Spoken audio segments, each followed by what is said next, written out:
Olá, queridos irmãos da Igreja Batista Boas Novas. É um enorme prazer poder comunicar da Palavra de Deus, daquilo que Ele tem falado ao meu coração, à minha mente, nessa manhã, aqui compartilhar com os irmãos, mesmo diante dessa pandemia, diante desse momento tão desafiador para cada um de nós. Quero aproveitar aqui para agradecer as orações, o apoio, o carinho dos irmãos, comigo e com a minha família nesse momento que nós temos vivido, por todo o apoio que nós temos tido de cada um dos irmãos, da liderança da nossa igreja. Em especial quero agradecer ao pastor Clésios e mais pastores da nossa igreja pela oportunidade de poder estar aqui nessa manhã. Como eu disse, nós estamos vivendo um momento desafiador. Tanto eu, com a minha questão de saúde, de desdobramentos que nós passamos, a minha família vindo para o Brasil, o tratamento realmente da minha saúde, mas também o desafio que o mundo tem passado com o coronavírus, uma pandemia mundial que tem transformado o mundo e tem também transformado a igreja. Atinge a cada um de nós e atinge também a maneira de sermos igreja. A maneira de sermos igreja é isso que eu gostaria de pensar nessa manhã com você, de compartilhar aquilo que Deus tem falado através da sua palavra. Eu gostaria de rapidamente poder falar com você um pouco sobre 3 pilares muito importantes quando nós pensamos o ser igreja no momento de pandemia. Esse é um pouco o tema que eu quero falar nessa manhã. Como nós podemos ser uma comunidade de fé no meio desse momento de pandemia, nesse momento que nós temos vivido. E temos que lembrar um pouco das bases do que é ser igreja. E isso me lembra 3 pontos fundamentais do ser igreja. O primeiro é quem nós somos. Nós nos perguntamos quem nós somos e no Salmo 96, 3 e 4 diz que nós somos adoradores, aqueles que adoram o verdadeiro Deus. Anunciai entre as nações a sua glória, pois Ele é o único digno de ser louvado. Nós vivemos para a glória de Deus. Isso que nós chamamos na teologia de doxologia, a glória de Deus. Nós somos aqueles que adoram a Deus, os adoradores de Cristo. E isso é o que nós somos, o que define o porquê nós fazemos aquilo que fazemos. Mas como que nós somos isso que nós dizemos que somos? Como isso se materializa na prática? Eu gostaria de refletir sobre Atos 2,42. Ali, logo na igreja primitiva, nós encontramos os apóstolos juntos, dizendo que a igreja era o quê? Uma comunidade que permanecia firme na doutrina apostólica, que estava junto ali aprendendo, em comunhão, compartilhando o pão em oração. É isso que nós somos. Como nós somos uma comunidade que compartilha da comunhão. Nós somos uma comunidade que compartilha de comunhão. Para que propósito? O nosso grande propósito está ali em Mateus 28, 16 a 20, conhecido como a grande comissão, que diz o quê? Que nós temos que ir, batizar, ensinar o evangelho, levar o evangelho os povos não alcançados, aqueles que não conhecem da graça do nosso Senhor Jesus Cristo. Esses são os 3 grandes pilares do ser igreja. Quem nós somos, como nós somos como comunidade e aquilo que nós fazemos a partir disso. O que nós fazemos? Nós levamos esse evangelho. E é claro que nesse momento nós percebemos que pelo menos 2 pés desse tripé aí, desses pilares, nesse momento nós não conseguimos vivenciar na sua plenitude. O ser igreja como esse propósito de uma comunidade unida e também o ID. Eu tenho relatos de amigos meus no campo missionário que nesse momento da pandemia, realmente em seus países, onde eles estão servindo e levando o evangelho, tiveram realmente o lockdown total, tiveram o fechamento total, onde eles tiveram que ficar 2 meses presos nas suas casas.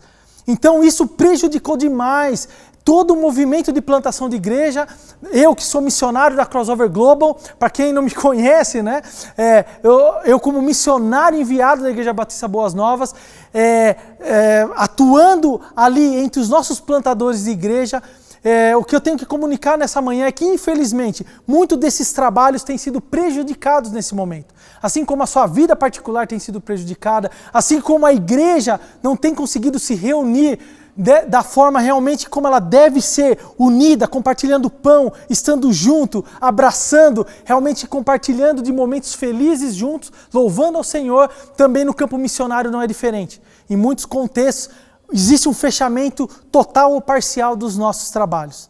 Mas o que eu quero trazer é uma perspectiva de como nós passamos por esse momento, de como eu e você, a partir do Salmo 5, eu quero refletir e encorajar os irmãos a permanecerem firmes no caminho de sermos comunidade em tempo de pandemia. Para isso eu quero discorrer rapidamente do início até a parte central desse salmo, até o versículo 10. O foco da nossa mensagem hoje é o versículo 11 e 12, os versículos finais, mas eu quero chamar a atenção no início desses salmos, o contexto. O contexto do Salmo 5, ele é escrito provavelmente quando Davi estava fugindo do seu filho Absalão. Houve toda uma tragédia familiar dentro da casa de Davi e Absalão monta um exército, está perseguindo seu pai e Davi está refugiado, se escondendo de Absalão. E nesse momento, provavelmente no segundo dia dessa fuga de Davi, ele escreve o Salmo 5. Um salmo que vem carregado dessa angústia, dessa dor, que combina uma dor familiar, de uma dor particular, mas também uma dor que leva o povo à fuga do seu rei, fugindo do seu próprio filho. E ali nós vemos no início do Salmo, no versículo 2, ele diz, meu rei e meu Deus. Ele começa esse salmo colocando a sua angústia, mas reconhecendo a soberania de Deus. Ele como um rei, ele se prostra diante de Deus e reconhece quem é Deus, quem é rei da sua vida. No versículo 3, ele demonstra sua convicção de confiança no Senhor. Ele diz, eu aguardo com esperança. Ele ora, mas aguarda com a esperança de quem tem a certeza da resposta de Deus. No versículo 4 até o versículo 10, Davi derrama a sua incapacidade diante das circunstâncias e a sua fragilidade humana. No versículo 7 ele diz, com temor me inclinei. Mais uma vez, como um rei, ele diz, quem é o Deus dele? Quem é o rei dele? Aquele a qual ele se inclina, ele se prostra em uma posição de humildade em sua vida. No versículo 8, ele diz, aplana o teu caminho diante de mim. Ele reconhece a incapacidade de estar firme nos caminhos do Senhor, de estar firmes pela sua própria vontade e pela sua própria força. Quantos de nós, muitas vezes, o comparativo que ele faz entre justos e injustos, entre os inimigos, porque aí temos que lembrar que ele está fugindo de um exército. Então quando ele fala inimigos, ele faz essa comparação daqueles que servem a Cristo, aqueles que servem o Senhor, o Deus Todo-Poderoso, e aqueles que não servem. E aí a grande comparação que ele faz é que aquele que é injusto muitas vezes declara com seus lábios, está tudo bem, está tudo ok, está tudo indo bem, mas lá dentro o seu coração está destroçado. Mas quantas vezes nós também fazemos a mesma coisa. Dizemos com os nossos lábios que está tudo bem, que o momento, apesar da pandemia, apesar de tudo, está tudo bem, mas lá no fundo existe uma angústia profunda, existe um desespero da alma, existem noites escuras que nós passamos e nós precisamos, como Davi, reconhecer, faz o nosso caminho reto, porque muitas vezes nós queremos desviar, queremos criar atalhos na nossa teologia, queremos criar atalhos para viver uma vida em plenitude, mas a Bíblia deixa bem claro que a única forma de vivermos um caminho de plenitude é Jesus Cristo, o único que é o caminho, a verdade e a vida. Não existe outro caminho, senão Jesus Cristo, para nos conduzir às nossas arestas e nos levar num caminho reto. E Davi reconhece isso, ele olha com humildade e reconhece a incapacidade dele andar pelas suas próprias forças no caminho certo, no caminho íntegro diante de Deus. E nós precisamos ter essa mesma capacidade. Mas eu quero chamar a atenção aqui, porque durante esse texto todo, até o versículo 10, nós vemos Davi numa postura pessoal. O meu clamor, o meu desespero, a minha angústia. Mas no versículo 11, Davi percebe que ele não está só. Eu fico imaginando ali Davi em fuga, no seu acampamento, saindo da sua tenda, depois de fazer essa oração, depois de pôr suas angústias, de falar do injusto e do justo, ele sai, ele olha, uau, há pessoas ao meu redor, há um povo ao meu redor, há uma nação ao meu redor que está comigo. E aí ele professa, no versículo 11 e 12, eu gostaria que você me acompanhasse na versão NVI da sua Bíblia, que diz o seguinte: alegrem-se, porém, todos os que se refugiam em ti. Cantem sempre de alegria. Estende sobre eles a tua proteção. Em ti exultem os que amam o teu nome. Pois tu, Senhor, abençoas o justo. O teu favor o protege como um escudo. E o que o versículo 11 e 12 desses salmos diz é: alegrem-se, porém todos os que se refugiam em ti. A hora que ele sai, ele não se vê mais só. Enquanto ele olhava só para ele só vivia a angústia dos seus problemas, ele só conseguia olhar os que perseguiam, os seus inimigos, a perspectiva do seu sofrimento. Mas quando ele vê que ele não está só, ele pode se alegrar no Senhor. E eu quero deixar esse primeiro passo importante para continuarmos sendo uma comunidade de fé em tempos de pandemia. Precisamos olhar para fora das nossas tendas. Precisamos olhar para fora e olhar a comunidade e ver que o sofrimento meu é o sofrimento de todos, que nós estamos no mesmo barco. E aí somos desafiados a olhar e falar: em Cristo podemos nos alegrar. Precisamos parar de olhar para nós mesmos e olhar para fora, além daquilo que existe na minha tenda, olhar para a comunidade, para a nação santa, para o povo exclusivo de Deus, aquilo que a Bíblia diz que é a família de Deus, um corpo de muitos membros, que fomos criados como humanidade, ali no Éden, para servirmos ao Senhor com alegria. Isso nos leva ao segundo ponto, que é: cantem sempre de alegria. Ali não fala apenas alegrem-se naquele momento, não diz apenas naquele período, mas ele está dizendo: cantem sempre de alegria. Em Efésios 5, 19 e 20 ele diz que com salmos, hinos e cânticos espirituais, cantando e louvando de coração ao Senhor, dando graças constantemente a Deus, Pai, por todas as coisas, em nome do nosso Senhor Jesus Cristo. Constantemente, ele está falando de constância, em todos os momentos, não importa a circunstância, nós devemos sempre adorar, glorificar ao Deus que nos traz esperança às nossas angústias, o Deus que nos traz a salvação, a esperança da Nova Jerusalém, como nação, como comunidade de fé. A nossa esperança não está nas circunstâncias de agora, mas está naquilo que vem à frente da nossa caminhada em Cristo Jesus. E no versículo 12, o salmista Davi diz: pois tu, Senhor, abençoas o justo, o teu favor o protege. Numa versão melhor para a tradução da palavra hebraica ali, ele cerca com seu escudo poderoso, ele cerca o seu justo. Ele nos cerca, Ele está ao nosso redor. Na perspectiva do salmista do Salmo 23, aquele que anda no vale da sombra da morte com a gente, aquele que anda nos pastos verdes, mas também está com cada um de nós no vale da sombra da morte. Ele está ao nosso redor, Ele está acampando, Ele está comigo e com você, Ele está conosco. Mas Davi só consegue glorificar e falar disso nesse momento quando ele olha para fora, quando ele não olha apenas para ele. Ele podia declarar: pois tu, Senhor, me cerca.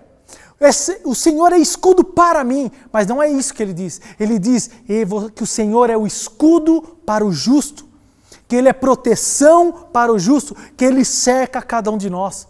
Precisamos abandonar o nosso individualismo, nos alegrar sempre em comunidade e abençoar o nosso irmão. E você deve estar pensando: mas como nós fazemos isso no momento que nós estamos em isolamento? E eu quero dizer, meu irmão, começa por esse pensamento do outro. Talvez esse momento de parada é um momento que muitos de nós, que estamos às vezes na nossa comunidade de fé, mas no meio da multidão, vivendo um individualismo, vivendo o nosso próprio eu ali, sozinhos no meio da multidão. Quem nunca ouviu essa frase, estar sozinho no meio da multidão? Talvez você esteja na sua comunidade, na sua prática de fé dentro de uma igreja, se sentindo sozinho. Mesmo num culto público com centenas de pessoas, mas se sentindo sozinho. E nós somos desafiados a olhar para fora da nossa tenda e ver que existem pessoas que passam pelas mesmas coisas que nós, que têm as mesmas dúvidas, os mesmos sofrimentos, as mesmas questões, e nós precisamos nos encorajar mutuamente. Nós precisamos olhar para o outro e ter relacionamentos verdadeiros. Muitas pessoas estão na igreja e buscam a mensagem, a pregação dominical como uma âncora, um refúgio, uma bateria para o seu dia a dia. Mas ser comunidade não é isso. Ser comunidade é viver as angústias uns dos outros, é levar e suportar uns aos outros, é chorar com os que choram, se alegrar com os que se alegram. Isso é ser comunidade.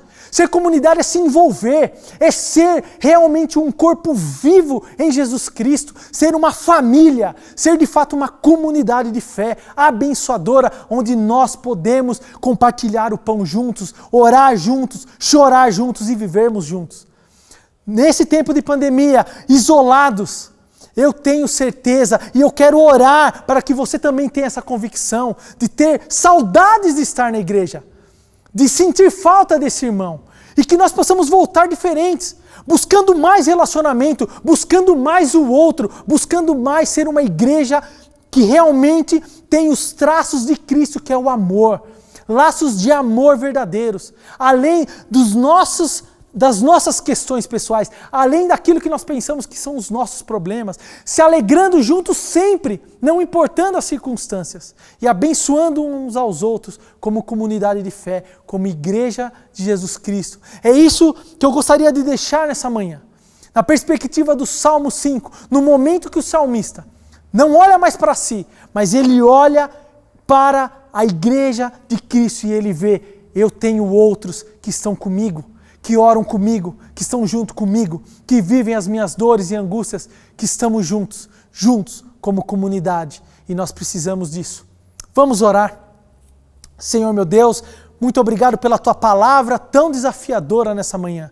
Tua palavra que diz que mesmo em tempo de pandemia, nós precisamos relembrar a essência de sermos comunidade, do como nós devemos viver nesse mundo, compartilhando o pão, as orações e permanecendo firmes na doutrina dos apóstolos. Meu Pai, abençoa cada lar que está nos vendo nessa manhã, cada família, cada pessoa. Meu Pai, que o Senhor seja realmente voz, que o Seu Santo Espírito seja a voz ao coração de cada um, meu Pai, que está nos assistindo essa manhã, para que o Senhor se manifeste poderosamente, meu Pai, para que nós possamos viver, não só a Igreja Batista Boas Novas, mas cada comunidade de fé espalhada nesse mundo, viver a perspectiva de uma comunhão verdadeira, de sermos uma nação santa, de cumprirmos o nosso sacerdócio real, de sermos realmente um povo escolhido, um povo exclusivo, que deixa no mundo a marca do que é ser comunidade, do que é ser uma unidade em Jesus Cristo. Ó Deus, muito obrigado pela Tua palavra, muito obrigado pela oportunidade que temos de estar com o Senhor nessa manhã e compartilhar como família da Tua palavra, daquilo que o Senhor tem falado aos nossos corações. É que eu oro e agradeço. Abençoa cada um, meu Pai, que está nos ouvindo, em nome de Jesus Cristo. Amém.